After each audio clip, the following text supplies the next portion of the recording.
Welcome, everyone, to the latest episode of The Testing Room, where three of the gaming industry's best video game consultants who have never actually consulted on a video game bring you new topics each and every week. As always, I'm Alex, a.k.a. The Godfather.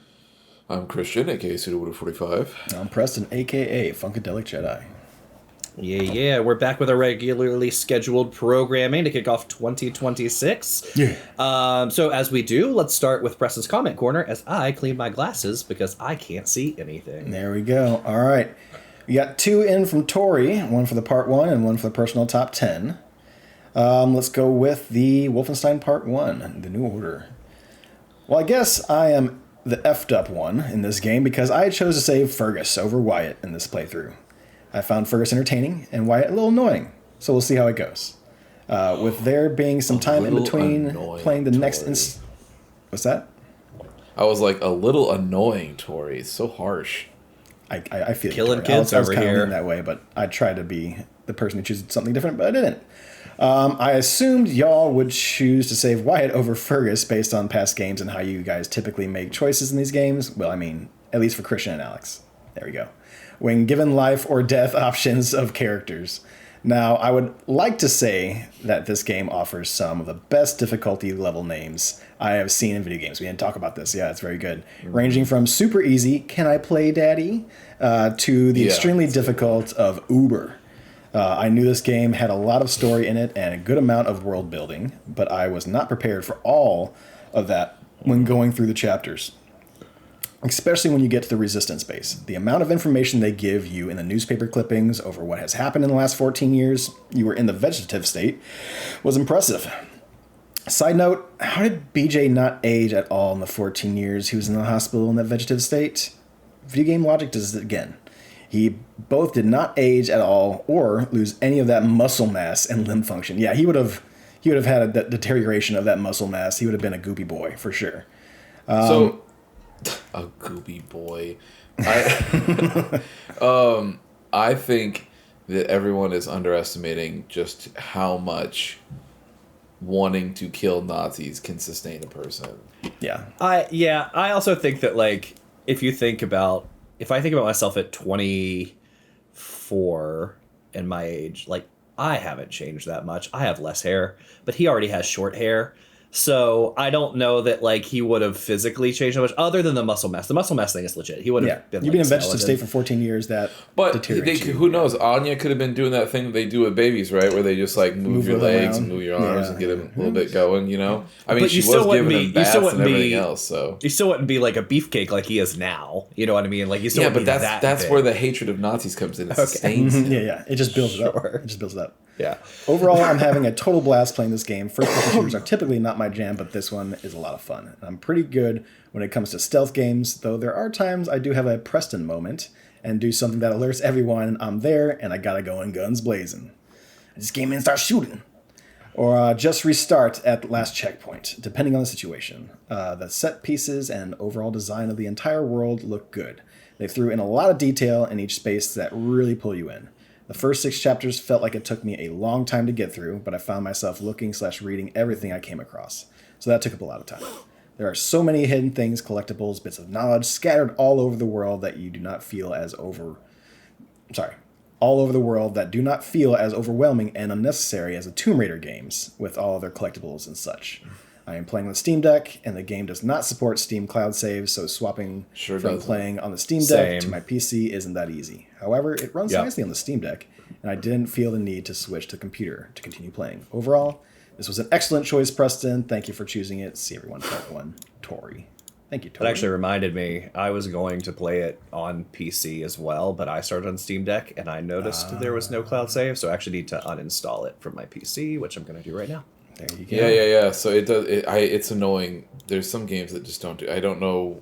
It's more so that about just not doing anything with Steam Cloud saves, but yeah. Either way, I do think it's funny in that comment where she mentions that she figured that Alex and I would choose Wyatt based on how we make choices in video games, and then it made me think of this idea of anytime an old person or a young person has, like, you have to choose between them, Alex and I just slowly look over at the old person, and then Rip and Tanner starts playing from Doom. You lived a good life, friendo.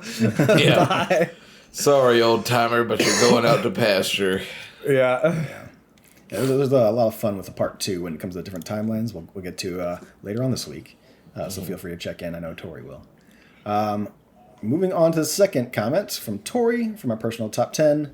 Here we go. First of all, I am just so sorry, Alex, about your Wilds character. That is horrible. Hopefully, you'll find the spark to come back to Wilds. Maybe when they announce the expansion. Because the addition of Gogmazios is TU4 finally made it feel more like Title a Monster update game. 4. Title update 4. Yeah. Yep, title update 4. Yep. Random question, but do you guys play the Monster Hunter story games? Or just stick with the more traditional, I guess, Monster Hunter games? Christian has.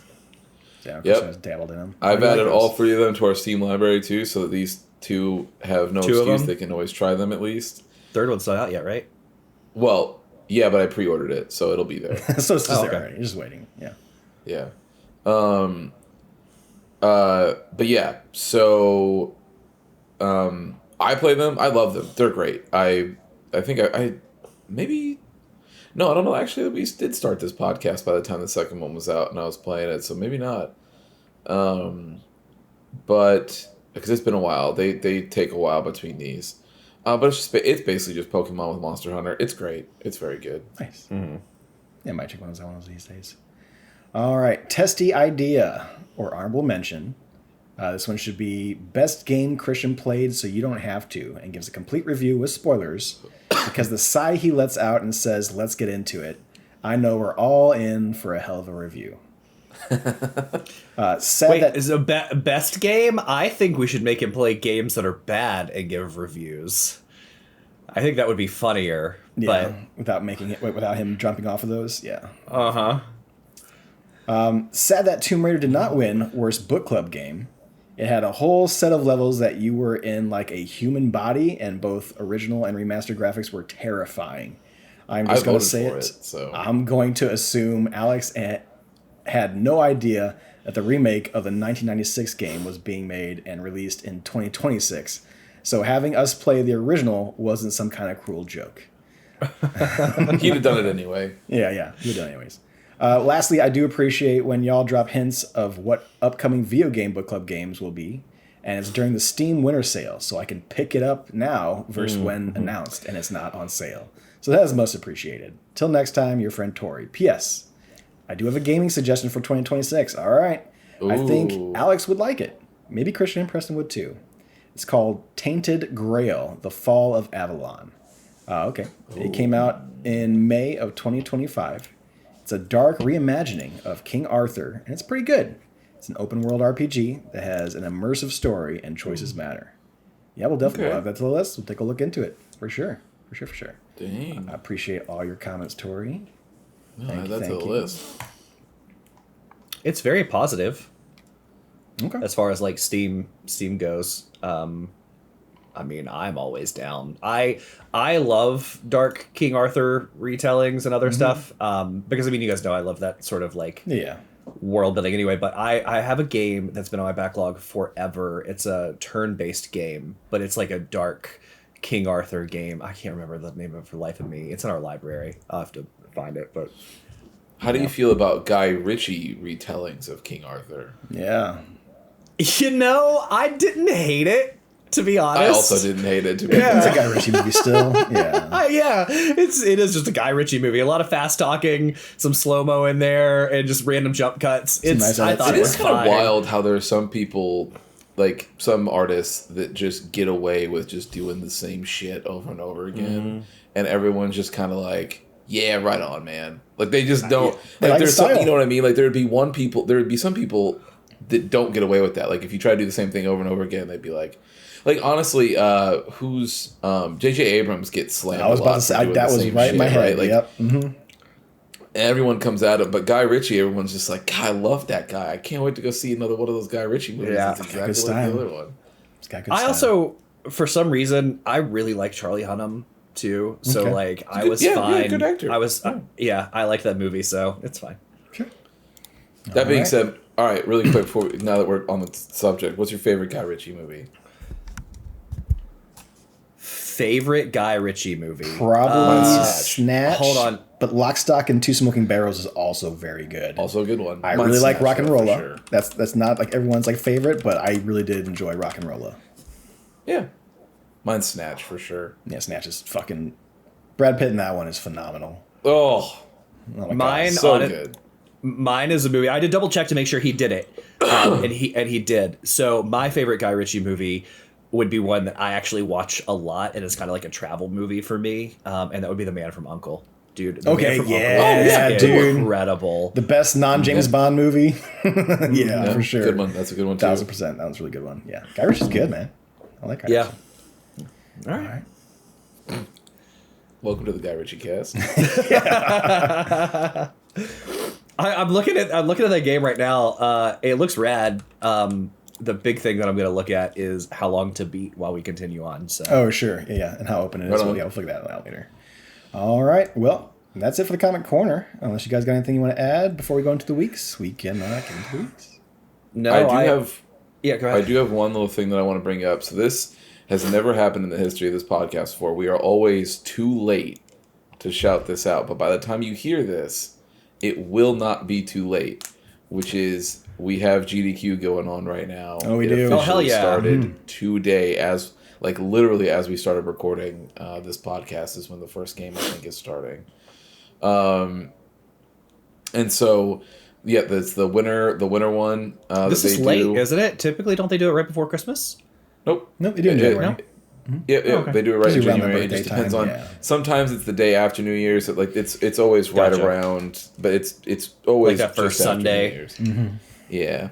Yeah, for a week of it. Yeah, Check that, it whatever out. that first Sunday is exactly. Yep, because then it goes Sunday to Sunday. Yep. So they are, but they have just started. So, but every single time this happens every year, we always talk right about it, after. and then we're Yeah. like, well, by the time you hear this, it will actually be too late. But this time, it won't be. So This is fantastic because I have so much monotony starting at work this week. The big Toss it project up. I told you guys about Yeah. before Christmas. Now that we are back from break, I have to start working on. So I will have this up all week on the side while I'm doing my work. Yeah, it's going to be good.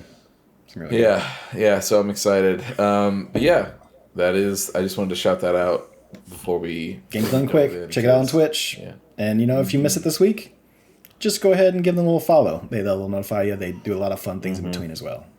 They do. Yeah. All their stuff is pretty good. Cool. I'll go first if you guys don't care. I have nothing Yeah. this week on it. I have like two things. I got so much. I also Good. have two things. Good. Yeah, I have nothing. So, because I did a sprint to the end of the year to finish a couple of games that other people had played, right? And I was happy. I finished Preston's Ball Pit. I finished some stuff that Christian wanted us to take a look at. So I was very excited about that. But I came off that high and was like, I just need to reset. Yeah. I don't need anything serious. So I got back into Rematch. Rematch has been good. They've done some tweaking to the game, I think, for the positive that makes it more like soccer. So like passes are weighted differently. You can intercept a little easier. You can tackle a little better, so balls don't just like magnetically stick to everybody's feet. And even like goalies now, it used to be before like it would be a goal or the goalie would catch it. Like that was the only option, right? Like it seemed like everything.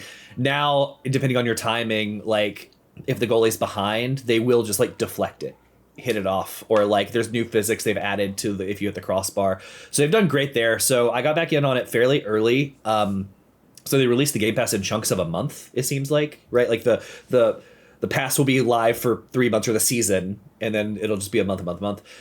So I finished the entire first part of it, and I'm now earning tokens to work through the second before it even releases. So like that's been great. And 3v3 and 5v5 have been live. I played about 3 hours of 5v5 over the past couple of days and had no problem getting queued up. Enjoy So it. I don't know Nice. if it's the new year, people off. I don't know, but it's been great. Could be sale. It was on Steam sale. So Yeah. Yeah, could've people are gotten back from the some new people holidays. through So that. not doing family stuff. Yeah. Maybe. Did you? How was your experience with 5v5? Did you feel like you were getting like better quality matches, or was it still the Still same same. issues that you've ran into before? I think I'm getting better quality. I had in 2 of the bunches of games, we would have like one person out of the 5 that'd be like, let me take it.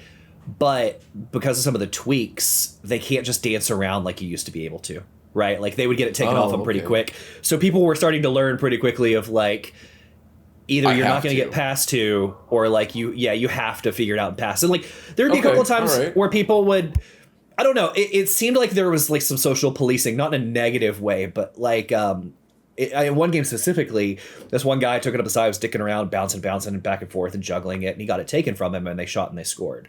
And then like off the next one, the goalie got it, passed to me. I just one touch shot it across the field to another player, who one touched it to the center, and our guy scored. And I think they kind of saw like, oh, like I'm not the only good person on this game, and like it is going to require some work. So yeah.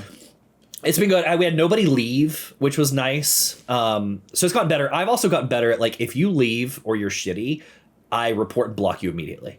Like I just don't want to play with you guys. So kind of like Jake. Hey. I learned that from Jake because I used to let people go and just get pissy. And Jake's like, no, I report everything and block everything. So it does kind of curate your experience. But no, it was great. It was actually really good. That's good. Awesome. I'm glad those changes are starting to level out too, because that's the kind of stuff that I like about Slow Clap, is that when they put out, like, they are...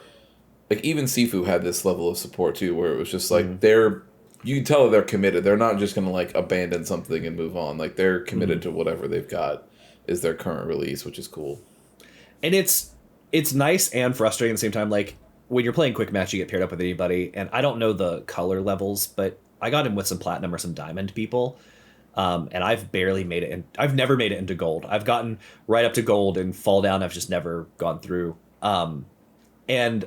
because of the game matches, like I don't think we ever lost to teams with those people on there. Like it's definitely leveled out, right? And when you're playing those bigger games, you can't just be like, oh, I'm the highest ranked person here, watch how good I am. Like sometimes they'll hit some shots where I'm like, I'm not quite sure how you did that, which is impressive. But as a team game, it's leveled out, and they can't just like run the table, which has been nice. Yeah, it's awesome.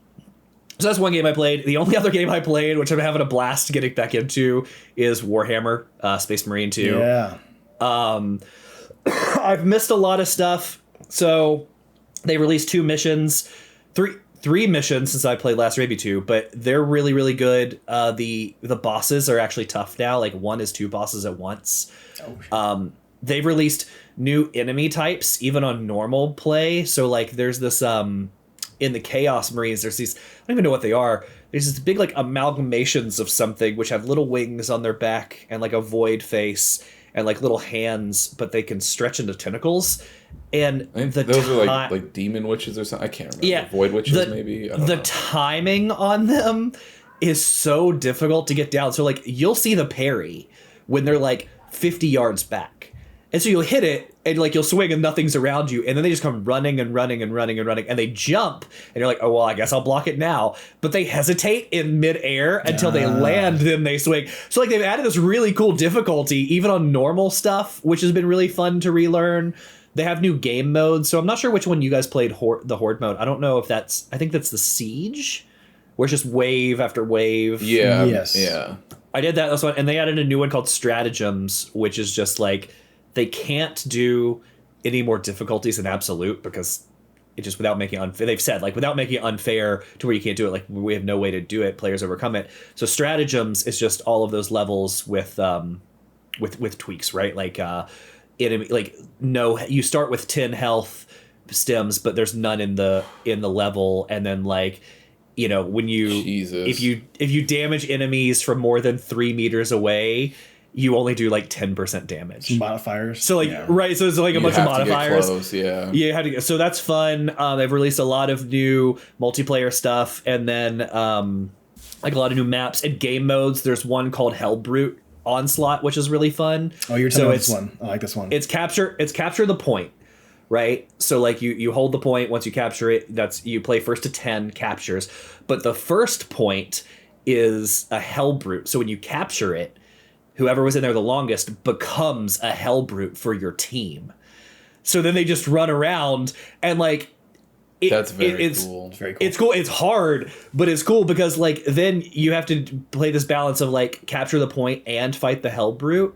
The Hellbrute's damage continually or health continually goes down unless it's getting kills, so it's always on the offensive, which is cool. But say like you're losing a point.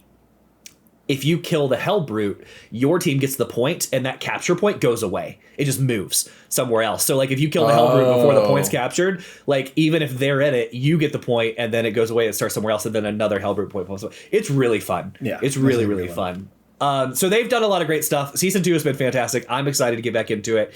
And I've realized, like, all of my leveled out maxed players now have, like, 5 prestige levels to go through. So I have a lot of work to get done. But that's all I've played. These teams have done some really good work since I've really been into them. So yeah, you got to move that Wilds addiction over to Space Marine now, so you get all those characters leveled up. Past the prestiges. Yep. Yep. That's the new thing. Yep. Yeah. That's it for me. I can go next because I've only played 2 things as well. So I started the Outer Worlds 2. Yeah. Which I wanted to get to in 2025, just never got a chance to it. So I'm playing through that now. I'm on the second planet. I don't know out of how many, I don't know, but I'm on the second one. And it's really good. It just scratches that kind of Fallout itch that you want, but I think that, I never got to play through New Vegas, but I have always heard that was the best one that people loved very much, and that was made by Obsidian, obviously. Yeah. And so the Outer Worlds and the Outer Worlds 2 was basically Obsidian being like, hey, we'll just make another one of those, but we won't call it Fallout because Bethesda will sue us, so we'll just do this other thing. Yeah. That's exactly they're how they're really sue happy now too with the TV show going to Vegas, New Vegas. Yeah, they'll be real happy to do so but so far it's been really good. I dig it. I think all the weapons have been super fun. I think the thing that I like about it is, one of the more fun things about it is, as you are doing things in the game, you will get like certain perks, or like they call them, it's not really a perk, but it's like a thing that can happen to you based on the way that you play the game, and you can choose to approve or deny it. So like one was like, the one that happened to me that I was telling Alex about was that I spent all of my money. Like, as soon as I would get it, I would spend it down to, like, I would just be stocking up as much as I could for supplies and stuff, and then I would move on. Well, because I never had any extra money on hand for things, it gave me this thing where it was like, hey, your teammates have noticed that you're really bad at spending money. So what they're going to do is take 75% of everything that you pick up, and they're going to put it into a savings account. And then every level, you'll get like a dividend check from that, and you'll be able to get that. But then at level 30, you'll get all of the money that was in that savings account, but at 175% interest. Oh, shit. And so you're like, I was like, well, damn, that sounds like a great deal. I'm going to get a bunch of money all at once.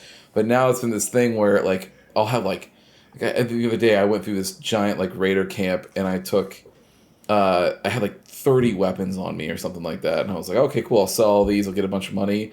And then as I was doing it, it was like, this many goes to the thing, and it was like, you only get 100, and it was like, this much goes to the savings account, and then you only get 200. And I was like, man, fuck. But you're gonna get a huge payday. Oh yeah, when it's gonna be done. massive. Yeah. Like, I'll be rich. But yeah, so there's been little stuff like that it does that I think is really funny. But then just some of the dialogue stuff, like, the game always makes it so that you can't just be, nothing is always positive. There's like always this, like, even when you're creating your character, like, you select these perks and you're like, yeah, sweet, this sounds like exactly the type of person I want to make. And they go, okay, now you have to choose one negative based on the positives that you have, right? So like mine was like, I'd always, because in all these kind of games, I always do speech persuasion. Like, I always do that one just because the dialogue options that you can get are crazy. But then, like, so, and then I can't remember what my other 2 perks were, but then as I did those, the negative one was like, it's like I chose sickly, which is like, you're always sick all the time, and no one really knows why, but you've spent so much time in and out of the hospital, you just know what it's like to be sick and all this other stuff. And so, like, there's a couple times where I'll be like talking to doctors or whatever, and they'll be like, you might not know about this illness or something like that. And then I have like a little dialogue option because I'm sickly. Then it's like, no, I actually know this. But then it's like the actual in-universe, or the stat bonus is that, like, I take 25% more damage or something like that, just because I'm always kind of just like, meh. And so, which is really fun. You got frail bones. Right, exactly. Yeah. So I really dig it, though. It's fun, and it, like I said, it scratches that itch of Fallout, but just good instead of having to either. My other option would be to either go play a 3 or New Vegas or just and then just not play anything else. So, in my opinion, anyway. I mean, 76 is on sale if you want to go roll in that game. But yeah, so I've been doing that. It's been really good, and then I've gotten one stage, so 4 levels in, but because it's the new year, and I officially won the league. Yeah. I was Alex. Don't be salty. No, congratulations. Congratulations. Sometimes big time players make big time plays. There's nothing you can do about it. I'm happy you won, or maybe I'm happy other people lost. I'm not sure. Yeah. Maybe both things can be true. Maybe that's what it is. They both can. Things. Yeah. Yes, they can. But yeah, so because of that, I got Luminous Arise was the game that I chose for my victory. So I played through one stage of that, one level, which is 4 stages. They do the Preston. You are the only other one who played the seal, but it's similar to Tetris Effect as far as how they that's right. Like you select a level, and then there's like 4 things like boards inside that. And same. You know what I appreciate about you? Most people, maybe not in our gaming league. Our gaming league is pretty interesting and pretty eclectic, but most people would be like, "Oh, you didn't get like the latest AAA game or whatever," and yeah, you got something different. I like that. Yeah, well, that, and also even though I won and I talk a lot of shit, like I think right when I won, I put that Bernie meme of him writing on a whiteboard that says "suck my fucking dick, losers." But even then, I still feel bad. Like games are so expensive, and everybody's like, you know what I mean. And so if I was like, yeah, guys, hook me up with $70, I would feel like shit. So no, it's a chunk of like there's a good chunk of us that put in towards that money, right? So which is cool, which is very cool. Yeah. Which I admittedly did not this year. I typically do. I didn't see the link to give any money. Otherwise, I would have. There's no link. You just DM. You're just DMing. Yeah. Oh. Preston just gotta pay attention. I've had a lot going on over the holidays, so piss off. No, he goes. Right, you're so sassy for no reason. But yeah, so I went through Luminous Arise. That game's fantastic. It was just like what I've said in the demo, so I won't go too far in it. But yeah, it's just the 4 tracks that I got to hear on that first stage they're so good. Preston, you're gonna love this game whenever you get to it. Mm-hmm. It's just it's that same thing that that the Tetris Effect folks did. So it's great. If you get, I think the digital deluxe edition or whatever, which is not what I just got the regular one, but I saw this because they do the same thing for their online mode, which is you can create like a little avatar and then you your little nameplate, and then when you go and play multiplayer with people, it will show that, right? In this one, if you get the digital deluxe thing, which I think is only like $5 more or something, so it's not like a crazy price increase if this sounds cool to you, but like they will let you change your the theme of your little character plus the nameplate to either Res Infinite or Tetris Effect. Oh, that's cool. And they do that whole thing with it, since that's their other games and stuff. So yeah, but it's great. I love it. It's the kind of puzzle rhythm thing that I was looking for. That just when you're just hanging out and you do that, so that's good. But yeah, other than that, man, that's it. That's all I played. Okay. Well, as far as me, we're still playing the Clone Wars on twitch.tv/testingroomlive on Sunday mornings. It's been good. It was like a childhood game for me. You're it's like your ass beat today, dude. It's rough. Like I'm playing on medium, normal difficulty, if you will, I guess. Jedi Knight. But yeah, there's just sometimes to where you're just, if you don't know what you're doing and you're not don't know what the boss is gonna do, like that one big tank boss that you saw me play, you let him touch you and all those missiles are right behind you and they will all hit you at once and you're just like, health done. I'm like, Jesus Christ, okay. Do it a couple times, just gotta keep moving. Gotta keep moving, turn around, shoot a bunch of missiles, hit your boosties, get away from those missiles. And there's other parts there. I played this game a lot when I was a kid. I don't remember most of these levels. I will say that I do remember the Kashyyyk level on foot stuff, because man, is that stuff hot garbage. Preston loves the on foot stuff. Yeah, and I love playing a vehicle game and you make me go on foot. It's just wonderful. It's exactly why I play the game for. And then they just make it really bad. So, but yes, I've been running around with Anakin and Kashyyyk. I'm like, I remember this. I remember how much I hate this. But when you kind of realize what you got to hit, what you got to do, it's pretty straightforward. So yeah, enjoying that. Feel free to check me out on Twitch on Sunday mornings. I haven't even looked up how long to beat on this game. I'm sure it's not very long. I'm assuming 10 hours or less. So we'll probably finish that one soon. And then I've been thinking, because of the whole news of Racer's Revenge for PlayStation 2 is unlocking, with other things that you could get as far as like the keys or whatever for PlayStation 5, it's like allowing you to jailbreak the PlayStation 5. Just because people are talking about that so much, I'm like, you know what? Maybe we play that one next on the stream. So we'll see if we can get that one going. Because I know PlayStation 5 has a digital version of that. I don't have a physical copy. If I did, I'd be selling it, because it's going for hundreds of dollars right now for a game that I've definitely seen many places for like $15 to $20. Mm-hmm. So I think that's a very fun. And that that should teach you, ladies and gentlemen, that when you love something and you're there and you're trying to collect things like that, just get it. Just like Preston, you should have just bought it. Should just got it. Because I would have definitely sold that. Be like, yep, I don't need a physical copy. I'll sell it, and then when the price goes down, I'll just buy it again. But I could have had a couple $100 extra bucks in 2026 if I would have picked one of those up. Continuing on, like we mentioned before, Christian got me Ghost of Yote. I am really enjoying that game. I'm about 5 or 6 hours in. Open world is great. I don't think it's sectioning me off like Tsushima did. It's like Tsushima, you had like the one like part of the island, and then once you finish some story stuff, it unlocked the rest of it. I'm pretty sure this one just lets you go. So as you are running around, you are talking to people here and there. There are some spots, some bounties you can pick up as well, like, just like Final Fantasy or anything like that. It has like a bounty board at a lot of these towns. So you just pick those up, do some bounties, and they'll probably give you sometimes a hint towards where one of the, I think it's called the Yote 6. So this is a very Kill Bill, people have said a lot, Kill Bill-esque type of story. The Yote 6 come by, kill your family, you want revenge, so you're going to go after the Yote 6. And as you fight some other side missions and fight some other people, they will give you hints as to like, hey, this one is over here in this valley, this one's over here in this mountain area. And they'll give you like little markers, and you can go off and do that. You'll definitely see stuff on your way, plenty of side quests to get distracted by. There's a gentleman who just had a bear pet that I got distracted by, and I just kind of went and did his little side quest. Good little stories, great voice acting.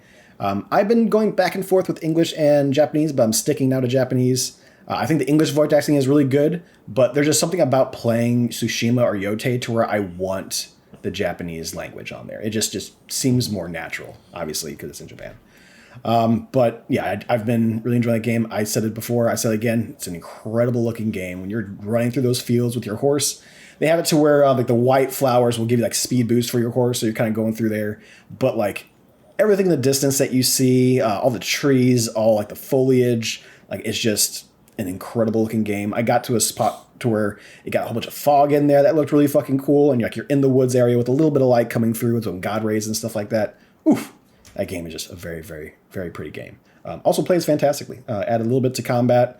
Obviously, you got your parry and your dodge. And you got your little standoff that you can do at the beginning of some of these matches. But they also have, like, it's not standoff, but you'll see their sword.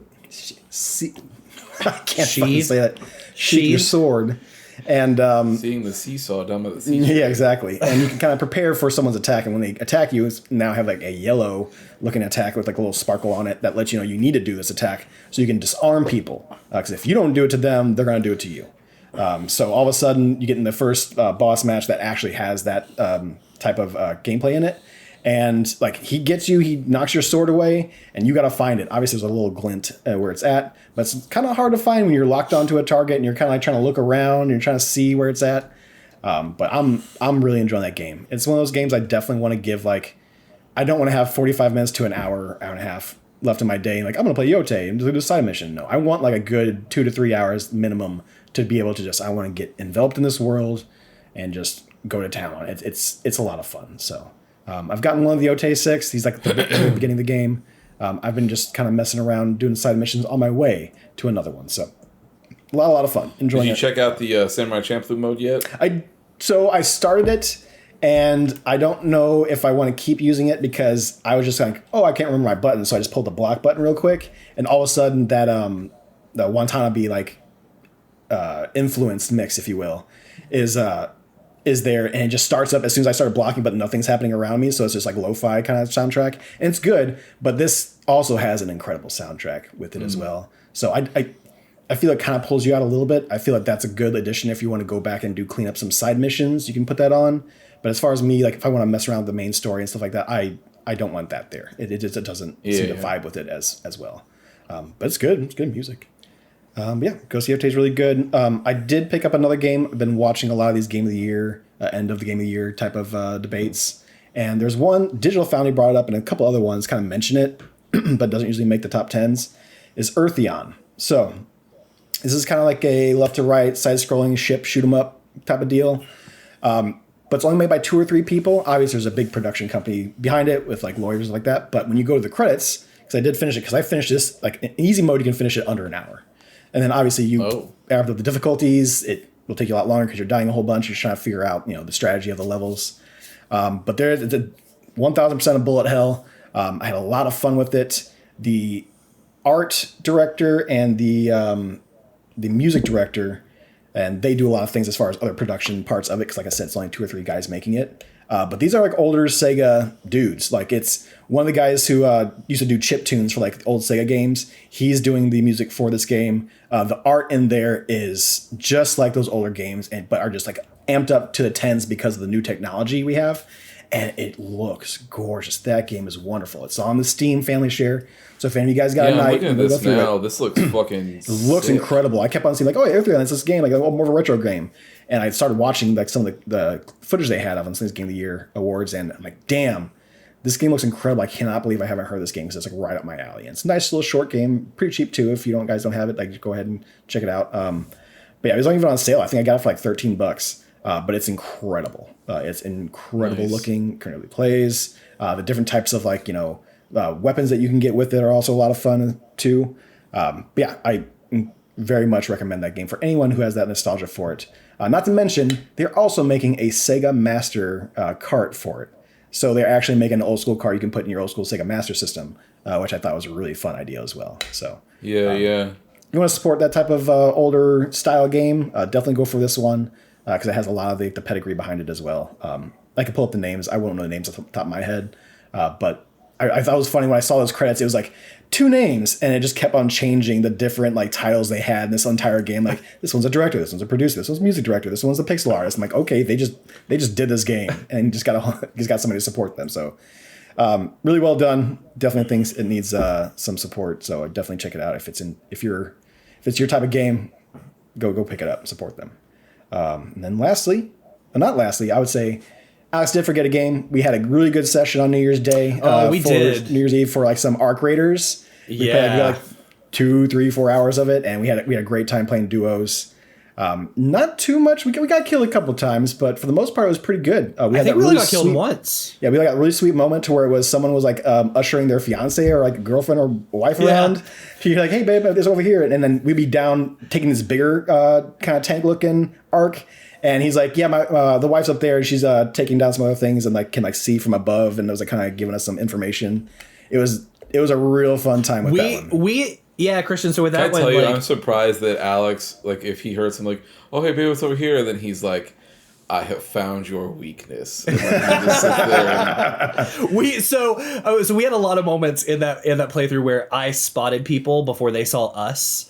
And I'd be like, Preston, there's people over there. And I'd be like, I have my scope on them. And he's like, no, just leave them alone. And we did for the most part. And the karma came back around to help us. Like in this moment, we're running and Preston is yelling like, we're cool. Don't worry. And the guy's like, oh, we are too. And he even said, the guy's like, hey, if you guys need lemons and apricots, which we were actually looking for. We got to find a place for. Mm-hmm. He's like, it's right here. This is where they are because it helps you level up like you're the chicken. Yeah. The rooster base.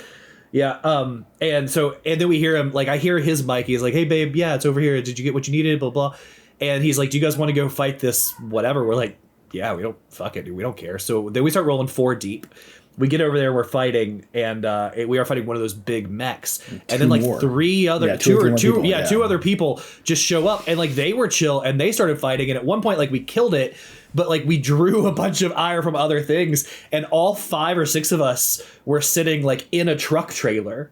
Like, and everybody was chill. And we were all just talking. Yeah. We're all just talking, like, where's, what's going on over here? What's going on over here? Like, who's going to make a distraction? How we're going to leave? And so on. It was the best experience. It was great. Can I tell you, I know no matter what you say or anything, the grenades that you had on hand were whispering to you like the Green Goblin mask. Yeah. Every single Alex, if he yeah. backed away a little bit, he was like, I could toss 3 grenades right now and take everything.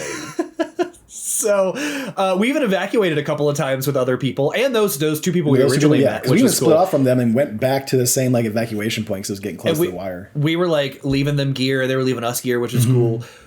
The karma, I think the next match is when I saw people and we did not shoot them as like karma, but then that karma met each other and like equaled out. So in the very next match, Preston got hunted from a distance. I was running and I kept on getting shot in the back. I'm like, what the fuck? I'm like looking around. I can't find them. Like, what the fuck? So we keep running. I'm trying to bob and weave between like whatever's on the ground to kind of give myself some cover. And every once in a while, like we're playing, like sometimes me and Alex just kind of venture off a little bit from each other, like not too far to we can't meet up, but like enough to like he's checking this over here, I'm checking this over here, but we can still see each other's icons. And he's like, Preston, I see them. Like there's like 2 or 3 dudes coming after you. It's like I'm hiding in the bush. I'm trying to watch them. Alex is like pointing out, like, hey, go look to the northeast. Like, look at that. And those motherfuckers got me. But they had like, they were going really through the bushes, just like looking for him. And I'm just kind of hunkered down, trying to hide. But no, they found me eventually. But yeah, that kind of immersive. So what did you do? Did you avenge him, Alex, or did you just? So leave? I waited till they split off a little bit and gave some distance, and I took out one of them, and then another 2 people that I guess probably were fighting them earlier showed up and then killed me and killed. But they had like really high gear, like really high gear. Yeah, you could tell. I got one of the Christian. I know you got the pistol, like the Magnum pistol. I finally got one of those, the Anvil. And holy shit, is that a really good fucking gun? Like just having like 6 hardcore shots. Gun. It's insane. I got it too, and the next match is the one we got killed in. You lost it? Yeah. Yeah. You can't put that in your safe pocket, unfortunately. No. It's brutal. It was fun though. It was really fun. It's a great time. Yeah. It's a great time. It's a good fun game. And lastly, as we did mention as well, on the last week's, I did get a Switch 2. It's incredible feeling system as far as like, it's just the slenderness of it, like the weight of it. It just feels good. It feels better than the Switch 1, obviously. The whole magnet to put on the Joy-Cons is really nice. It clicks in there. It doesn't move around a whole bunch, and you just press a little button to kind of push a little piston out to push it away. It works incredible. I played all of Mario Kart World. I've finished all the Grand Prix in gold. Done all the knockout Prix as well. It's interesting how they do some of these maps because you finished it. I pretty much finished it. Yeah, I mean, there's a lot of stuff in the open world that you can still do because they have like challenges and stuff that you can find, like little POW, like the buttons, those little blue big bubble buttons. You hit those, it gets like, hey, go through this and try to get all these the coins or whatever. So there's a lot of that you can still do if you want to, and not to mention all the costumes and stuff you can get for different characters. But I mean, it's really good Mario Kart. I don't think it's better than Mario Kart 8 Deluxe. I don't think it's better than Sonic Cross Worlds Racing. I do not believe it's worth $80. 1,000%. You get that on sale, or you don't get it all. Yeah, So if you can get it on sale, great. If not, I wouldn't personally bother. You could probably get Kirby Air Riders. Nintendo games never go on sale. Is Nintendo known for putting games on sale? No, they usually get about 2 or 3 years, and it's like, here's a $10, $15 discount. Kind of the same thing with like, I'm looking at Astro Bot and the PlayStation. I have that on my wish list just so if it gets on a good sale. It is never going on a good sale. It's always like $5 to $10 off maximum. And that's if you're lucky. That's like 2 or 3 years later. So, yeah, I mean, it's a good kart racing game. It looks incredible. I love the look of it. But the only issue I have with it is that because they made it an open world game, which I did not think that they needed to do, but they did it, is that a lot of these tracks are attuned to that, right? Because if you play the Knockout Tour, you're playing like a lap or 2 on this race. There's like an intermediate section that you're going through to get to the next track, and there's no like stopping. It's like, hey, you have to make sure that you're finishing the top 20, the top 16, the top 10 to continue on to the next track. And you can see where they would have to have built these tracks to adhere to that and to be able to like, okay, well, in lap 2, we're going to open up this turn so that way you can continue on and go off to the next track. And at first it kind of threw me off a little bit, but you paying attention, you kind of know what you're doing. again, like I said, a lot of fun. I feel That's like these not tracks could have really- been better if they That weren't doesn't really make it needing to do open world. It still seems pretty linear. that. You can hit free roam and you can go to every track in an open world faction just by yourself. Gotcha. No, so it's there. would I mean, be- but Knockout isn't there Tour is the- more of, we're not going to cut you off and say like, hey, you got first or third or second, here's your points. It's more of, you're driving through 3 or 4 tracks, the same kind of tracks in Grand Prix. It's just that it's a traditional Grand Prix for that Grand Prix, but Knockout is like, do a lap or two on this track. We're going to open it up, let you go through an intermediate section of the open world to get to the next track. And then you are closed off into that track for a lap or two. They could have done that cooler. They could have made the 1000%. Grand Prix match it like tracks separate, and then the open world you could Different almost tracks like or different parts of certain tracks. No, just leave it completely open world, and you could like it could be waypoints. It could be a sprint from here to there, like however long you want to make it, and you just have gigantic like gates you have to pass through. And that way you could go over whatever terrain you wanted, you go any direction you wanted, around whatever. Like that could be way cooler. And that's the issue with the Knockout world, right? Is that like, okay, it is making a more open world, but you still can't deviate too far. Yeah. And I'm like, okay, well, like I saw this section, I'm like, I could just easily go past this. I'm like, nope. The Lakitu guy, whatever, picks me up, puts me back on track. I'm like, oh, come on. This is supposed to be free roam open world, kind of like a Knockout tour. I should be able to maybe find my shortcut, find my little, cut through. There are plenty of shortcuts and stuff like that you can kind of find out, but like there's some that I do like, oh, I can definitely do this. It's like, nope, you can't do it. I'm like, oh, well, then I'm going to go back and play Grand Prix. Like, if you're not going to let me do what you want to do in this open world thing, let's not do it. So, yeah, it's a lot. It was fun. It was very fun. I don't see myself coming back to it. There's plenty of other games I can play. So we'll just continue on from there. But yeah, I haven't got any other Switch 2 games. I've been playing a lot of the retro stuff. So I played the usual retro stuff. Of course, I played through a little bit of Star Fox 64. It was a lot of fun. But also, they did have the GameCube games on there. So they have a handful of GameCube games: Wind Waker, Soul Calibur. I think they just put like Robo Chibi on there, or Chibi Robo on there. And Chibi Robo is a good game. Yep, they just put that one on there, and of course, F-Zero GX. So I played through a little bit of that. It's still a lot of fun. Looks great when you're putting HD on the TV through the Switch 2. I want to play it on GameCube again real quick because I want to like go back to back to see how the latency is. I don't know if I'm just rusty. I don't know if the controllers don't have the same, because the GameCube had like the pressure triggers, so like you could do a little bit better on going back and forth. Now I do have a Switch GameCube controller. All Switch controllers can be paired up with the Switch 2, which is nice. So I was able to just pair up my GameCube controller for the Switch. But it doesn't feel like the triggers should be doing what they're doing. But maybe that's me thinking of Redout 2. So I want to go back and play the original GameCube version to see if it's still the same, going back and forth. So I want to feel a difference. I bet you it won't be. I bet you the latency and the emulation. Yeah. But I still can get first in a couple laps, things like that nature. So it's nice. They did have a demo for Donkey Kong Bonanza. So they let you essentially play 30 minutes of it. They get you a little bit of the beginning, and then they skip ahead. So you can get into a bigger map, and that is a lot of fun. I cannot wait to get that game. The destruction you can do in there, and just like the traversal with the destruction, it's super interesting and a lot of fun. I can't wait to get into that one. So, but yeah, other than that, I did finish Stranger Things. So I did go through the final episode. The final 2-hour episode does a lot for me as far as like, holy shit. Yeah, that's what I was thinking. Because that's what me and Alex were talking about the other day. Is like we went through the part 1 and part 2, and like, you got one episode coming out and you want to wrap all this up, but you've been doing 50-minute episodes. I'm like, what the fuck? And I pulled it up last night. I'm like, okay, 2-hour episode. All right. I guess that makes sense if they were doing it in the theater, right? They needed to make it so that people had a thing. I forgot they were doing that in theater. Yeah. So it's it's a 2-hour movie episode if you want. It's a movie. Yeah. But I think they wrapped up all the characters really well. The story of how it just ends, like I think it. I was a little hesitant on it, like going through part 1, but like I'm just not feeling the vibes. But part 2 got me there.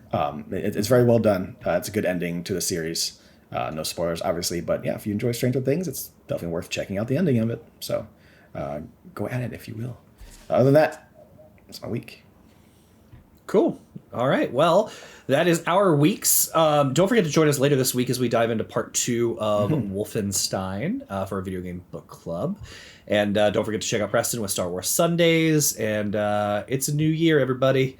new exciting year. So make sure you tune in and make sure that you tell your friends about us. Yeah, don't forget to subscribe. We are, I think, 13 away from 100 subscribers. I think we're around 87 now. So I'm stoked. We're going to hit 100 this year. I was kind of like, are we going to hit 100 in 2025? Like, it slowed down a little bit in Christmas. But I think we can hit it. We're still getting throughout, like, I think it shows me, like, hey, these are how many subscribers you had in the past, like, month. It's always at least one. So that's always been nice. So I think it's very easy if we get to 100 this year.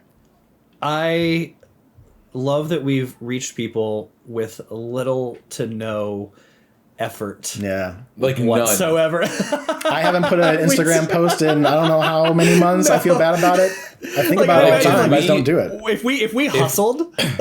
right, like if we were doing the things that other channels do, like they post clips and hashtags and every day you're uploading twice and all that other crazy shit.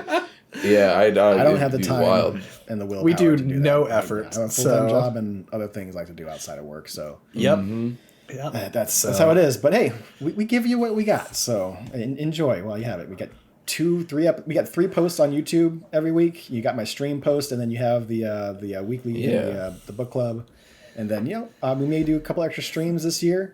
We'll see what happens. We'll get together. We'll figure some stuff out. But yeah, we got some fun stuff in the store. Oh yeah, we were talking about the potential switch up to the horror thing. The October. Yeah, changing the rotation. So instead of Alex giving me, you would give it to me, and we just kind of go. At different I meant like we talked about doing a stream, like all of us trying to. Oh yeah, just do it on Twitch. Yeah. So everyone can get the spooky scares and the jumps. Yeah. Cool. All right, everybody. Well, don't forget to check us out later this week. And thanks for hanging out. With that, Preston, you know what to do. Yeah. Thank you for listening to another episode of The Testing Room. To catch up on past episodes or to check out the newest ones when they drop, follow us on Apple Podcasts, Spotify, or wherever you get your favorite podcast. If watching is more your thing, check us out on YouTube, youtube.com/@thetestingroom, or watch us live on twitch.tv/testingroomlive. To leave comments or ask questions, you can follow us on Instagram @testingroompod, leave a comment on YouTube, or send them in to testingroompod@gmail.com. See you next time.